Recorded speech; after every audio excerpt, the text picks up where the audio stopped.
Hello learners, welcome to A academy. Myself Anshu. तो learners, आज के सेशन में हम लोग यूजीसी नेट कॉमर्स पेपर 2 का पूरा सिलेबस डिटेल में समझेंगे और उसी के साथ मैं आपको इम्पोर्टेंट टॉपिक्स भी बताऊंगा जो कि हमारे एग्जाम के लिए बहुत ज़्यादा इम्पोर्टेंट है। तो जो भी लर्नर्स हमारे चैनल पर पहली बार आए हैं, आप लोग चैनल को सब्सक्राइब करना बिल्कुल मत भूलिएगा। इस चैनल पे हम लोग UGC net paper 1, paper 2 commerce और सीयूईटी कॉमर्स सब्जेक्ट से रिलेटेड इंपॉर्टेंट वीडियोस यहाँ पे डालते हैं। चलिए सेशन को स्टार्ट करते हैं हम लोग। अब देखो, कॉमर्स के सब्जेक्ट की अगर हम बात करें तो इसके अंदर में हमारे 10 यूनिट्स आते हैं। पहला है अपना business environment and international business. दूसरा है अपना अकाउंटिंग एंड ऑडिटिंग। तीसरा है अपना बिजनेस इकोनॉमिक्स। चौथा है अपना बिजनेस फाइनेंस। पांचवा है अपना business statics and research methods. Sixth है अपना business management and human resource management. Seventh है अपना banking and financial institutions. Eight है अपना मार्केटिंग मैनेजमेंट। नाइन्थ है अपना legal aspects of business. Tenth है अपना income tax and corporate tax planning. और स्टूडेंट्स, आप अगर इन 10 यूनिट्स को देखिएगा तो पाइएगा कि हमने 11 12 से लेकर के मास्टर्स में इन सारे यूनिट्स को बहुत अच्छे तरीके से पढ़ा है। तो हमें बस अपने यूजीसी नेट जेआरएफ की जर्नी में हमें सिर्फ इसको एनटीए की माइंड से हमें बस समझना है कि किस तरीके से वो इन टॉपिक से क्वेश्चन जो है वो पूछता है। चलिए स्टार्ट करते हैं और एक एक करके हर एक यूनिट में कौन कौन से टॉपिक्स हमें पढ़ना है उनको हम लोग देखते हैं। तो अगर हम बात करें business environment and international business की, तो इसके अंदर में हमें concepts and elements of business environment, economic, economic system, economic policies और इकोनॉमिक पॉलिसीज से अपने क्वेश्चंस एग्जाम में आते हैं, लाइक अपना मॉनेटरी पॉलिसी और physical policy. Political environment, role of government in business, legal environment, consumer protection act. और इससे भी अपने एग्जाम में क्वेश्चन पूछा जाता है, पुराना वाला और नया वाला दोनों से। फेरा और फेमा से भी अपने एग्जाम में कुछ क्वेश्चन पूछा जाता है। Social cultural factor and influence of business, corporate social responsibility CSR, इससे भी क्वेश्चन जो है अपने एग्जाम में पूछा जाता है। Scope and importance of international business, globalisation and its drivers, modes and entry into the international business, तो इनसे भी क्वेश्चन जो है पूछा जाता है। थ्योरी ऑफ इंटरनेशनल ट्रेड बहुत ज्यादा इंपॉर्टेंट है, इससे हर एक साल एक या दो क्वेश्चन हमें देखने को मिल जाते हैं। Government intervention and international trade, tariff and non tariff barriers, ये भी हमारे लिए इंपॉर्टेंट है। उसके बाद फिर India's foreign trade policy. Then फिर अपना है एफडीआई, एफपीआई एंड एफआईआई, बहुत ज्यादा इंपॉर्टेंट है हमारे एग्जाम के लिए। बैलेंस ऑफ पेमेंट से भी एक क्वेश्चन टकरा जाता है। उसके बाद फिर regional economic integration and level of regional economic integration, इससे भी क्वेश्चन पूछे जाते हैं। देन फिर ट्रेड क्रिएशन, ट्रेड डाइवर्जन से एक बार क्वेश्चन आया हुआ था। Regional trade agreement, European Union, ASEAN और सार्क, इससे भी क्वेश्चन जो है हमारे एग्जाम में पूछे जाते हैं। इंटरनेशनल इकोनॉमिक इंस्टीट्यूशंस लाइक अपना आईएमएफ, वर्ल्ड बैंक, अंकटाड, तो इम्पोर्टेंट है, क्या वर्क है इसका, क्या काम है, हेडक्वार्टर कहाँ था, कब स्टेब्लिश हुआ, इन सब से क्वेश्चन जो है पूछा जाता है। देन फिर डब्ल्यूटीओ से भी जो हमसे क्वेश्चन पूछा जाता है, डब्ल्यूटीओ में जितने भी एग्रीमेंट्स हुए थे उन सब से भी क्वेश्चन जो है पूछा जाता है। चलिए अब देखते हैं हम लोग accounting and auditing. Accounting auditing के अंदर में अकाउंटिंग प्रिंसिपल्स और कॉन्सेप्ट से क्वेश्चन हमारे एग्जाम में एक क्वेश्चन देखने को मिल जाता है। आईएफएस, इंड एएस है ना, इनसे भी क्वेश्चन देखने को मिल जाता है। पार्टनरशिप अकाउंट में एडमिशन, रिटायरमेंट, डेट, इस पे न्यूमेरिकल हमसे पूछा जाता है और वो भी प्रॉफिट शेयरिंग रेशियो से क्वेश्चन पूछा जाता है। देन फिर कॉर्पोरेट अकाउंट में issue of share, forfeiture of share से भी क्वेश्चन पूछा जाता है। होल्डिंग कंपनी से भी क्वेश्चन हमारे एग्जाम में देखे गए हैं। एक्विजिशन, मर्जर, एमलगमेशन, इससे भी क्वेश्चन देखने को मिलते हैं। देन फिर कॉस्ट एंड मैनेजमेंट अकाउंटिंग की बात कर ले तो इन सब देखो छोटी छोटी ये टेक्निक्स है। मार्जिनल कॉस्टिंग क्या है, ब्रेक इवन पॉइंट एनालिसिस क्या है, स्टैंडर्ड कॉस्टिंग क्या है, बजटरी कॉस्ट कंट्रोल क्या है, प्रोसेस कॉस्टिंग क्या है, एबीसी क्या है, activity based costing, costing for decision making, life costing cycle अपना क्या है, target costing, kaizen costing and JIT, just in time costing, है ना। तो इन सब से भी एक दो क्वेश्चन जो है वो हमारे एग्जाम में पूछे जाते हैं। देन फिर फाइनेंशियल स्टेटमेंट रेशियो एनालिसिस से आपको क्वेश्चन देखने को मिल जाएगा। Fund flow cash flow statement से भी क्वेश्चन हमारे पूछे जाते हैं। देन फिर एचआरएम से एक दो क्वेश्चन जो टकरा जाता है कि इन्फ्लेशन अकाउंटिंग क्या है। आईएफआरएस है ना, अकाउंटिंग स्टैंडर्ड से क्वेश्चन एग्जाम में पूछे जाते हैं। देन ऑडिटिंग से किसी साल क्वेश्चन पूछे जाते हैं, 3-4 किसी साल क्वेश्चन जो 1-2 पूछे जाते हैं, तो ऑडिटिंग भी इंपॉर्टेंट है हमारे लिए। देन फिर रिसेंट ट्रेंड इन ऑडिटिंग लाइक अपना मैनेजमेंट ऑडिटिंग, एनर्जी ऑडिटिंग, तो इन सब से भी ना एक क्वेश्चन जो है वो देखने को मिल जाता है। चलिए अब इकोनॉमिक्स को देखते हैं कि इकोनॉमिक्स से अपने कौन कौन से क्वेश्चन पूछे जाते हैं। तो देखो बिजनेस इकोनॉमिक्स क्या है, तो इकोनॉमिक्स के रूल्स को बिजनेस में अप्लाई कर देना ही हमारा बिजनेस इकोनॉमिक्स कहलाता है। तो सेम अपना हम लोगों ने जो 11-12 में इकोनॉमिक्स पढ़ी है, सेम वही किताब हमारे लिए यहाँ पे रिलेवेंट होगी और बेस्ट होगी। तो इसके अंदर meaning and scope of economics, objective of business forms, demand analysis से क्वेश्चन पूछा जाता है, law of demand, elasticity of demand, AR MR में रिलेशनशिप, कंज्यूमर का बिहेवियर, यूटिलिटी एनालिसिस क्या है, इंडिफरेंस कर्व एनालिसिस क्या है ना। तो इन सब से क्वेश्चंस पूछे जाते हैं अपने एग्जाम में। Law of variable proportion and return to skill, है ना, इन दोनों से भी क्वेश्चन पूछा जाता है। देन फिर theory of cost short run में और लॉन्ग रन में, ये भी हमारे लिए जो इंपॉर्टेंट है। और आगे चल के मैं इन सब टॉपिक्स पे एक एक करके जो है वो वीडियो इस चैनल पे डालते जाऊंगा। तो जो भी हमारे इस चैनल पे आए हैं, चैनल को जरूर सब्सक्राइब कीजिएगा। प्राइस डिटर्मिनेशन से भी क्वेश्चन पूछे गए हैं, डिफरेंट टाइप्स ऑफ मार्केट से भी क्वेश्चन पूछे गए हैं, और उनके अंदर में प्राइस कैसे डिटरमाइंड होता है ना, वो भी हमारे एग्जाम में पूछे जाते हैं। मोनो तो डिफरेंट टाइप्स ऑफ मार्केट और उसकी प्राइसिंग टेक्निक्स है इसके अंदर। देन फिर प्राइसिंग स्ट्रेटजी, स्कीमिंग और पिंट्रेशंस है ना, पीक लोड प्राइसिंग, तो इनसे भी एक क्वेश्चन जो एग्जाम में पूछा जाता है। देखो बिजनेस फाइनेंस, इसको भी हम लोगों ने अपने ग्रेजुएशन में और मास्टर्स में पढ़ा है। तो सिंपल सा इसके अंदर में सोर्स एंड फंड्स ऑफ अपना फाइनेंस क्या है, लीज फाइनेंसिंग क्या है, कॉस्ट ऑफ कैपिटल, इसकी थ्योरी क्वेश्चन पूछा जाता है। टाइम वैल्यू ऑफ मनी से एक क्वेश्चन पूछ लिया जाता है। कैपिटल स्ट्रक्चर हमारे क्या है, कैपिटल बस्टिंग डिसीजन हमारे क्या है, कन्वेंशनल नॉन कन्वेंशनल टेक्निक्स है जो कि अपना एनपीए है अपना, सॉरी इसके अंदर में टाइम वैल्यू कंसीडर करने वाला और टाइम वैल्यू ऑफ मनी को कंसीडर ना करने वाले टेक्निक्स पूछ लिए जाते हैं। पे बैक पीरियड क्या है, अकाउंटिंग रेट ऑफ रिटर्न क्या है अपना, आईआरआर क्या है, तो इन सब से क्वेश्चंस अपने एग्जाम में पूछे जाते हैं। वर्किंग कैपिटल मैनेजमेंट से क्वेश्चंस आते हैं अपने एग्जाम में। डिविडेंड डिसीजन अपने क्या है ना, डिविडेंड्स की थ्योरी क्या है, इससे भी क्वेश्चन पूछने देखे जाते हैं। देन फिर risk and return analysis, asset securitisation से क्वेश्चन पूछा जाता है अपने एग्जाम में। देन फिर international monetary system, foreign exchange market और एक्सचेंज रिस्क और हेजिंग टेक्निक से अपने एग्जाम में क्वेश्चन पूछे जाते हैं। देन फिर अपना जीडीआर क्या है, एडीआर क्या है ना, इनसे क्वेश्चन पूछे जाते हैं। आर्बिट्रेज से क्वेश्चन जो है पूछ लिया जाता है। चलिए आगे अब हम देखते हैं business statics and research methods. तो इसको बेसिकली स्टैटिक्स का पार्ट हम लोगों ने 11-12 में कवर कर रखा है ना, वही हमें पढ़ना है यहाँ पे। और उसके बाद फिर रिसर्च हम लोगों ने अपने मास्टर्स में कवर किया है, वो हमें यहाँ पे पढ़ना है। देन अगर हम बात करें तो मेजर्स ऑफ सेंट्रल टेंडेंसी, इसके अंदर में मीन मीडियन मोड है ना पढ़ना है हमें। मेजर ऑफ डिस्पर्जन, इसमें 4 हैं, 4 चीजों को कवर करना है, जैसे mean division, standard division, range है ना, इन सबको पढ़ना है। क्वार्टाइल डिवीजन हमें पढ़ना है। देन फिर स्क्वीनेस है, इससे भी क्वेश्चन पूछे गए हैं।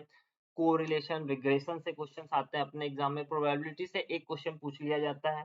हाँ, बेस थ्योरम से फिर क्वेश्चन अपने एग्जाम में आते हैं। Binomial, Poisson and normal distribution से भी क्वेश्चन पूछे जाते हैं। अब ये पूरा अपना रिसर्च का पार्ट है जो कि अपने पेपर 1 में भी हमें पढ़ना है और एज वेल एज पेपर 2 में भी हमें पढ़ना है। तो ये दोनों जगह पे हेल्प कर देता है, तो इसको बहुत अच्छे तरीके से पढ़िएगा। जैसे रिसर्च क्या है, टाइप्स ऑफ रिसर्च से क्वेश्चन पूछे जाते हैं। रिसर्च डिजाइन क्या है, डेटा कलेक्शन किस तरीके से किया जाए, डेटा को क्लासिफिकेशन कैसे किया जाए, सैम्पलिंग क्या है ना, उस सैम्पलिंग के मेथड्स क्या है, प्रोबेबिलिटी नॉन प्रोबेबिलिटी सैम्पलिंग क्या होता है। देन फिर सेंट्रल लिमिट थ्योरम से क्वेश्चन आए हुए हैं, स्टैंडर्ड एरर से क्वेश्चन आए हुए हैं, और उसके बाद फिर अपना जो Z test, T test, ANOVA test, इनसे भी क्वेश्चन आते हैं। लाइक अपना पैरामेट्रिक नॉन पैरामेट्रिक टेस्ट क्या है, क्वेश्चन आते हैं। देन फिर रिपोर्ट राइटिंग से भी अपने क्वेश्चन पूछे जाते हैं। अब बात करते हैं business management and HRM, human resource management. तो देखो principle and function of management, organisational structure, formal informal organisation, span of control, जो कि अब हम लोगों ने 11 12 और ग्रेजुएशन में बहुत बार पढ़ा है, इसको अच्छे से पढ़ा है और हमें ये मजा भी आता था पढ़ने में। देन फिर responsibility and authority, delegation authority and decentralisation, motivation and leadership, concepts and theories, तो इन सब चीजों को हमें कवर करना है और ये ज्यादा कोई डिफिकल्ट नहीं है ना, इसे बस हमें पहले से अच्छे से हम लोगों ने इसको पढ़ा हुआ है, बस एक बार गो थ्रू कर लेना according two questions, MCQ and previous year questions के अकॉर्डिंग। देन फिर ह्यूमन रिसोर्स मैनेजमेंट है ना, उसके रोल्स, एचआरएम अपना क्या होता है, एचआरएम की थ्योरीज वगैरह इसमें पूछ लिए जाते हैं। देन फिर रिक्रूटमेंट क्या है, सिलेक्शन क्या है, ट्रेनिंग एंड डेवलपमेंट क्या है ना, succession planning, compensation management, job evaluation techniques है ये सारी, और इनसे क्वेश्चन जो है वो पूछा जाता है, लाइक अपना इंसेंटिव, फ्रिंज बेनिफिट, 360 डिग्री के परफॉर्मेंस अप्रेजल क्या है, देन फिर collective bargaining and workers participation, then उसके बाद फिर personality, perception, attitude, emotions, group dynamics, powers and politics है ना, और उसके बाद फिर लास्ट में अपना स्ट्रेस मैनेजमेंट है, और उसके बाद फिर ऑर्गेनाइजेशन का कल्चर, लाइक अपना organisational development and organisational changes. तो इसके अंदर में ना ऊपर के जो है ना पार्ट, लाइक अपना प्रिंसिपल मैनेजमेंट क्या है, मैनेजमेंट से ज्यादा क्वेश्चन पूछे जाते हैं, एचआरएम से जॉब इवैल्यूएशन टेक्निक्स वगैरह पूछ ली जाती हैं अपनी, सक्सेशन प्लानिंग वगैरह क्या है ना, तो ये सब पूछ लिया जाता है। तो मैं आपको यही सजेस्ट करूंगा कि पूरे अपनी तैयारी स्टार्ट करने से पहले ना प्रीवियस ईयर क्वेश्चंस को जरूर एनालाइज करें।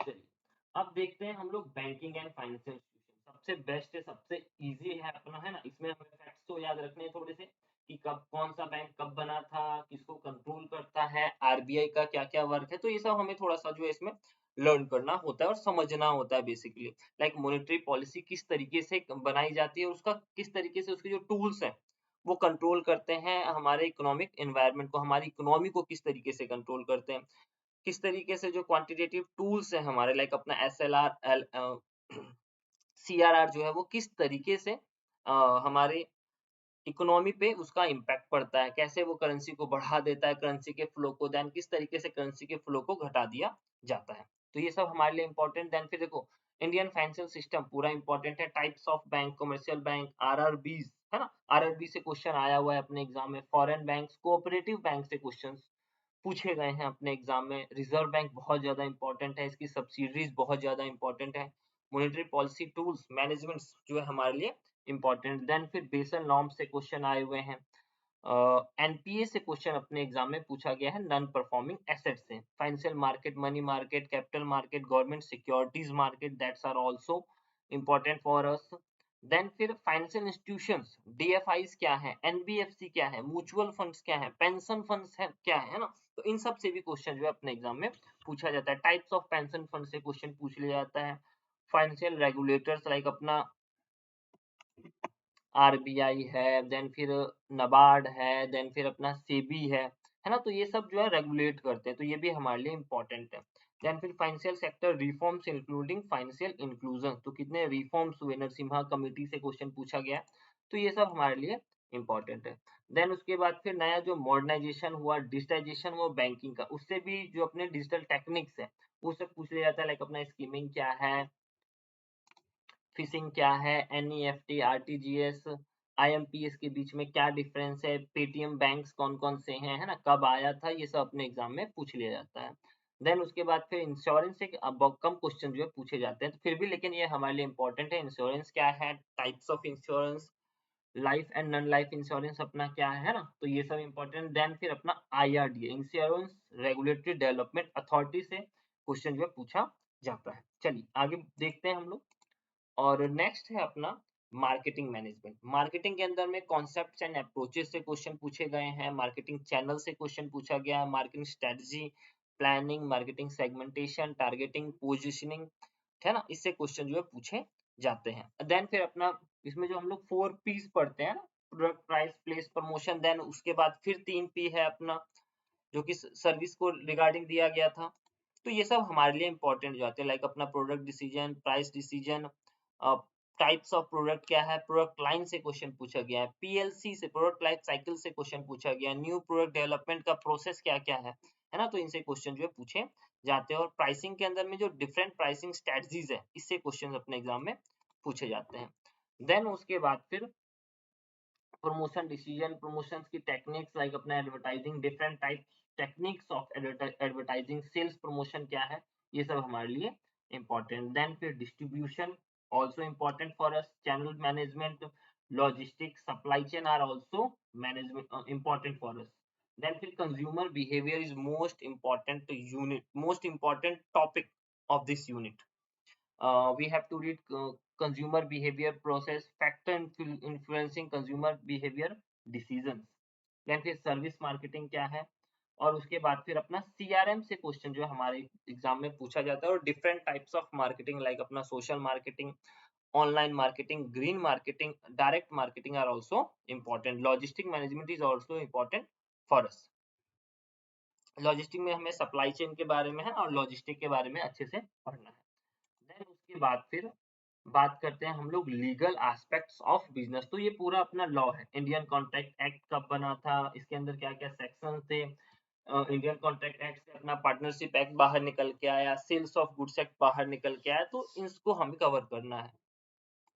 देन फिर इसके अंदर में हमें कवर करना है वैलिड कॉन्ट्रैक्ट क्या है, तो छोटे छोटे चीज इसमें टर्म पूछे जाते हैं, वॉइड कॉन्ट्रैक्ट क्या है, वॉइडेबल कॉन्ट्रैक्ट क्या है, क्वासी कॉन्ट्रैक्ट क्या है ना, फ्री कंसेंट अपना क्या है, तो सेक्शन 13 से लेकर के 20 तक जो बताया गया है कि किस किस कंडीशन में फ्री कंसेंट नहीं माना जाएगा, वो सब हमारे लिए इंपॉर्टेंट है। कॉन्ट्रैक्ट को किस तरीके से डिस्चार्ज किया जाए, उसके रेमेडीज क्या क्या है ना, ये इंपॉर्टेंट है। Quasi contract is also important for अस।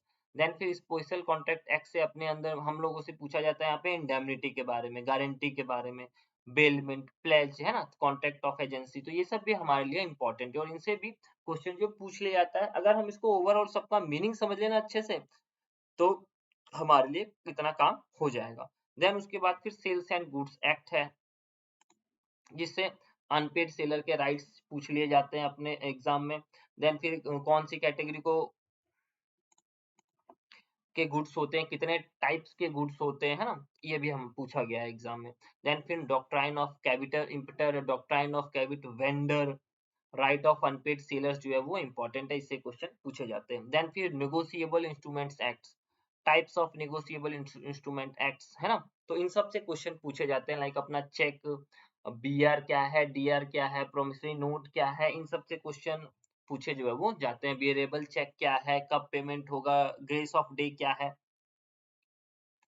तो ये सब हमारे लिए इंपॉर्टेंट है। देन फिर निगोशिएशन एंड असाइनमेंट, डिसऑनर हो जाए तब क्या होगा, है ना, किस केस में किस सिनेरियो में डिसऑनर हो सकता है, उसके बाद किसको रिपोर्ट करना है, तो ये सब हमारे लिए इंपॉर्टेंट है। देन उसके बाद अपना है लीगल एस्पेक्ट में है कंपनी एक्ट हमें कवर करना है, लाइक कंपनी एक्ट में हमें पढ़ना है कंपनी का फॉर्मेशन कैसे होता है, बोर्ड ऑफ मीटिंग क्या है, जनरल मीटिंग क्या है, उसके अंदर में जो अपना सीए होता है उसको किस तरीके से अपॉइंट करना है ना, तो इनसे क्वेश्चन जो है पूछे जाते हैं। वाइंड अप अगर हो तो किसके क्या राइट्स हैं, इससे क्वेश्चन अपने एग्जाम में पूछे पूछे हुए हैं। लिक्विडेटर कौन होता है ना, तो इस टाइप के क्वेश्चन अपने एग्जाम में पूछे जाते हैं। एलएलपी नया आया है अपना, कंपनी एक्ट 2013 में आया था, लिमिटेड लायबिलिटी पार्टनरशिप, तो इससे भी क्वेश्चन जो है पूछ लिया जाता है। पुराना और नए वाले में डिफरेंस क्या है ना। कंपटीशन एक्ट 2002 है, तो कंपटीशन को रोकने के लिए गवर्नमेंट कौन कौन से स्टैंड्स ले रही है, क्या क्या गवर्नमेंट रूल्स बना रही है, तो वो सब इसके अंदर पूछा जाता है। देन फिर आईटी एक्ट बहुत इंपॉर्टेंट है अपने लिए, एक क्वेश्चन हर साल डेफिनेट अपने एग्जाम में आता है। जैसे कि जब अपना आईटी एक्ट आया था, इंफॉर्मेशन टेक्नोलॉजी एक्ट, तो इसने बहुत सारी चीजों में चेंजेस किया था, कब आया, कब एप्लीकेबल हुआ, ये सब हमारे लिए इंपॉर्टेंट है। RTI is also important, right to information act, है ना। देन फिर आईपीआर, पेटेंट क्या है, ट्रेडमार्क क्या है, कॉपीराइट क्या है, कितने साल तक वैलिड होता है, किस तरीके से इनको कराया जाए, इन सेंस ऑफ कि पेटेंट कितने साल तक होता है, कि मैंने कोई सामान बनाया तो कैसे उसको मैं पेटेंट कराऊं, ट्रेडमार्क में कैसे लूं, है ना, तो ये सब हमारे लिए इंपॉर्टेंट होता है। देन फिर जीएसटी से भी क्वेश्चंस अपने एग्जाम में आए हुए हैं। जीएसटी के ऑब्जेक्टिव्स, कितने टाइप्स ऑफ जीएसटी है, लाइक अपना यूजीएसटी, सीजीएसटी, और अगर हम बात कर ले तो जीएसटी ने कितने सारे टैक्सों को अपने अंदर जो है वो मिला लिया, कौन कौन से टैक्स जीएसटी के अंदर नहीं आते हैं, तो ये सारे हमारे लिए इंपॉर्टेंट है। जीएसटी डुअल जीएसटी क्या है, तो ये सब हमारे लिए इंपॉर्टेंट, जीएसटी के रेट्स से भी क्वेश्चन जो है पूछा जाता है। देन अब हम बात करते हैं income tax and corporate tax planning. इसके अंदर में हमें बेसिक कॉन्सेप्ट रेजिडेंशियल स्टेटस से क्वेश्चन हमें पूछा जाता है। इनकम टैक्स में कितने सेक्शन है, आप लोग थोड़ा सा देख लीजिएगा, कब आया था, है ना, तो ये सब हमारे लिए इंपॉर्टेंट है। एग्जेम्प्टेड इनकम कौन कौन से हैं, सेक्शन 10 के अंदर जो है अपने, तो वो सारा हम लोग को कवर करना है। एग्रीकल्चर इनकम देखना है हमें, ये भी इंपॉर्टेंट है हमारे लिए। और अगर हम बात करें इसके अंदर डिडक्शन से काफी सारे क्वेश्चंस पूछे जाते हैं। जो हमारे 5 हेड्स ऑफ इनकम है उनको हमें पता होना चाहिए, और ग्रॉस कैसे कैलकुलेट करें इनकम, नेट इनकम कैसे कैलकुलेट करें, इससे भी क्वेश्चन जो पूछा जाता है। क्लबिंग ऑफ इनकम से क्वेश्चन जो अपने एग्जाम में पूछा गया है। देन फिर इंटरनेशनल टैक्सेशन की अगर हम बात करें तो डबल टैक्सेशन से काफी ज्यादा क्वेश्चन पूछे गए हैं, आया हुआ है एक दो बार अपने एग्जाम में। देन फिर transfer price, corporate tax planning, और ये सब नॉर्मल है, इससे उतना क्वेश्चन नहीं है। लाइक फिर उसके बाद जो अपना कॉर्पोरेट टैक्स प्लानिंग से, टैक्स अवॉइडेंस से, टैक्स एविएशन, इन सब में डिफरेंस जो है वो पूछा जाता है। Techniques of corporate tax planning, और उसके बाद फिर हमें पढ़ना है tax consideration in specific business situation, make and buy decision, कब ले एक ऑर्गेनाइजेशन, कब उसे अपने प्रोडक्ट को खुद बनाना चाहिए, कब उसे प्रोडक्ट को बाहर से परचेज करना चाहिए, तो इन सब से भी क्वेश्चन जो है वो कभी कभी पूछ लिया जाता है। उसके बाद फिर ओन एंड और lease and assets, retain, renewable और रिप्लेसमेंट ऑफ एसेट्स, है ना, शट डाउन और कंटिन्यूअस ऑपरेशन, तो ये सारे डिसीजन एक फर्म किस तरीके से ले, कैसे ले, कब ले, कि कब उसे बंद करना है ऑर्गेनाइजेशन को, कब उसे रन करते रहना है ना, ये सब से भी क्वेश्चन जो पूछे जाते हैं। देन उसके बाद फिर हमें कवर करना है deduction and collection of tax at source, जो अपना टीडीएस है, टीसीएस है, advance payment of tax, E filing, income tax returns. तो इसके अंदर में ना जो हमारे इनकम टैक्स हम लोग फिल करते हैं तो उसके जो फॉर्म्स है ना, आईटीआर 1, आईटीआर 2 से भी क्वेश्चन आए हुए हैं। और इसके अंदर जैसे कि एचआरए कैसे कैलकुलेट करना है, देन फिर जैसे कार का प्राइस है ना, प्राइवेट कार हो तो कंपनी प्रोवाइड कर रही है तो उसका कितना चार्जेस लगेगा, बच्चे को पढ़ाते हैं तो उसके लिए कितना एग्जाम्पशन मिलेगा, तो इन सबसे क्वेश्चन जो अपने एग्जाम में पूछा जाता है। तो ओवरऑल हमने समझा कि अपना यूजीसी नेट कॉमर्स का सिलेबस जो है वो क्या है, और मैंने कोशिश किया है कि इंपॉर्टेंट टॉपिक आपको बता दूं, और ये सारे टॉपिक्स जो मैंने आपको बताए हैं इनसे एग्जाम में जो अक्सर क्वेश्चन पूछे जाते हैं। फिर भी मैं आपको सजेस्ट करूंगा कि एक बार कम से कम जब आप अपनी तैयारी स्टार्ट करते हैं तो 2 से 3 साल का प्रीवियस ईयर का क्वेश्चन पेपर जरूर एनालाइज कीजिएगा, उसके बाद आप लोग जो है अपनी तैयारी कीजिएगा। जो गलती मैंने की या फिर अदर्स जो करते हैं, मैं नहीं चाहता कि आप लोग भी वो गलती जो है वो दोहराएं, तो 2 या 3 साल के प्रीवियस क्वेश्चन से पेपर जो है वो जरूर देखिएगा, उसके बाद जो है वो अपनी तैयारी स्टार्ट कीजिएगा। चलिए, तो इसी के साथ हम लोग इस सेशन को एंड करते हैं। आपको ये सेशन कैसा लगा जरूर कमेंट करके बताइएगा, और अपने जो वैल्यूएबल सजेशंस हैं वो भी जरूर बताइएगा, और जिस टॉपिक्स पर आप अपने पूछना चाहते हैं कुछ भी क्वेश्चन, जो भी आपको डाउट है यूजीसी नेट से रिलेटेड, इवन सेट से रिलेटेड या फिर सीयूईटी से रिलेटेड, आप चैट बॉक्स में कमेंट कर सकते हैं। Thank you, happy learning and keep growing, और चैनल को सब्सक्राइब करना बिल्कुल मत भूलिएगा।